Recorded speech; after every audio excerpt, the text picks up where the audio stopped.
Buffalo, Rob Gronkowski, who had a good game, tainted it with a terribly ugly and unnecessary hit after the whistle on Bills corner Tre'Davious White following a Tom Brady interception. He was penalized for unnecessary roughness. Here's Gronkowski talking about it after the game.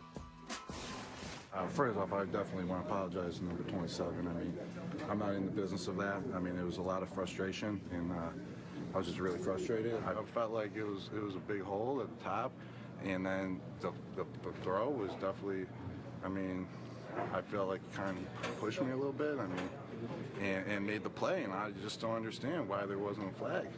And just do that, and there was a couple times in the game, and they're calling me for the craziest stuff ever, and it's like crazy. I mean, like, what am I supposed to do? And then they don't call that. I mean, it was just frustration, and that's what happened.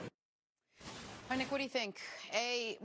First of all, do you think he should be suspended? Of course he should be suspended.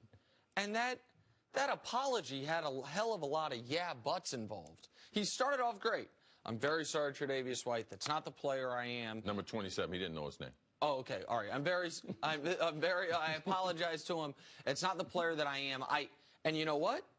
Gronk is correct that he doesn't have a history of dirty play. I remember the one he got at the end of the Super Bowl. He got in the fight, if you remember, when the Patriots were taking knees after the Malcolm Butler interception. That doesn't bother me too much. And there was the one time where he said he was taking the guy out, kicking the player out of the club when he blocked him all the way out of Indianapolis. bounds. Right. I mean, but Gronk doesn't have a history of dirty play.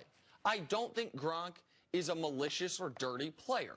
So the apology would have landed well with me if he didn't then spend twice as much time talking about his justification, which was frustration with the official, which has nothing to do with winding up, loading up, and aiming for a defenseless player's head after the play on the sideline. It was incredibly dangerous, and it wasn't even one of those things, oh, the guy could have gotten hurt. The guy did get hurt.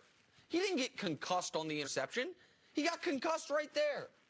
And so this has to be a suspension. If this is not a suspension, then a lot of the talk about the attention we care about head injuries and player safety, it's just talk. Like, no matter what marquee of a player or marquee of a franchise, this has to be a suspendable offense because of the danger and the unnecessary nature of it. So, to me, this is a no-brainer that the NFL should suspend Rob Gronkowski. Yeah, I think Rob will get suspended for this, especially because the player's defenseless. Let's just imagine that was one of our quarterbacks. Just any of them. Forget the upper echelon, because we know what's going to happen. Let's just say, for his sake, it's Deshaun Kaiser. All right? This happens in the game. Do you think that guy gets... Forget who the player is. If anybody hit Deshaun Kaiser, he was on the ground, defenseless like that, do you think he would be suspended? Of course. Of course. So now it's, do we treat the rest of the players like we treat the quarterbacks? Because we know if he's a quarterback, you're definitely getting suspended. So now, do we take the reputation of the player? Do we take the action? I believe that the NFL will move on this quickly. Let's flip it around. What if it was Gronk? Right. With his injury history, what would New England be saying today? They would be calling for White to be suspended, right? Absolutely. So we shouldn't think the same for Gronk. Now, as far as Gronk's explanation, when you get in these individual battles with defensive back safeties, all right, you're expecting the referee to be the guy that's going to settle what the rules are and how the game is going to be played. The ref dictates what type of physicality is going to be allowed. Now, Gronk has been interfered with a lot. He's been called for offensive interference more this year than any other year. New England in general, because they set a lot of picks, all right, they get called for pass interference. But this is a problem with Gronk needs. Gronk needs to adjust his game, all right? Gronk relies on physical contact, so the reason why his numbers and why people are more effective guarding him now, because they realize he can't get away from him. He's not as elusive. Try to hold him up at the line of scrimmage. He's not the vertical threat down the seams that he used to be, so he's getting a lot more holding. So he's frustrated.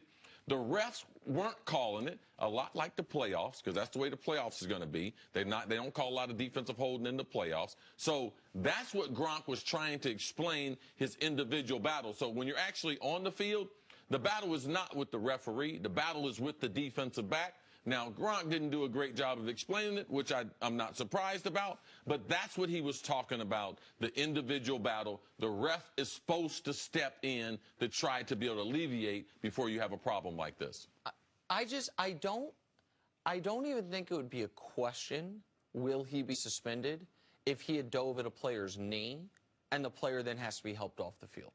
Right? No, of course not. And so that's problematic in a separate sense. If he was on the return, if the play was still alive, he couldn't go after a guy's knee after the play. Because the reason why he was punished for the most part, because it was after the play. Right, that's what of course. That's what I'm similar. If White, instead of laying on the sideline, was standing on the sideline, and he dove at him like that. Yes. Right? That's what I'm talking about. Of course, during the play, it's a totally separate thing. Which is why a lot of the other instances of dirty plays we've seen are during the play. And even though they're dirty, there's the mild justification of it was during the play. Oh, gosh, I'm going to forget the player's name. He was suspended.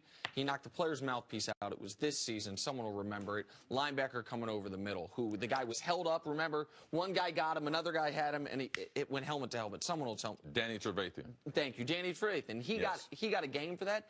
At least his excuse was it was during the play, right? Yes. It was during the play. There is no justification whatsoever for what Gronk did there. I shouldn't say does because he's not a repeat guy. And so I think it's obvious that he has to be suspended. All right, we're now time for some Hall of Fame hands. Chris, take a look. Without these hands, I don't know what I'd do. What's this say? Fires it deep. What a catch! Greatest I've ever seen!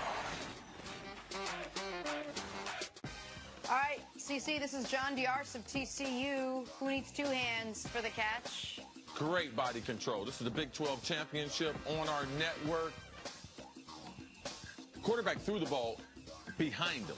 So the wide receiver from TCU did a great job of adjusting to be able to get his body back in front of the football. He was going to use two, Nick, but he said, man, I probably won't make Chris Carter's Hall of Fame hands if I buy two up there. So let me put the left. Oh, I'm going to catch it with one hand. So very good effort. Back shoulder fade, thrown a bad pass. Guy makes a great catch. All right, we're going to dig a little deeper into college football coming up. Should Ohio State be in the college football playoffs? Joel Klatt rejoins us to discuss next on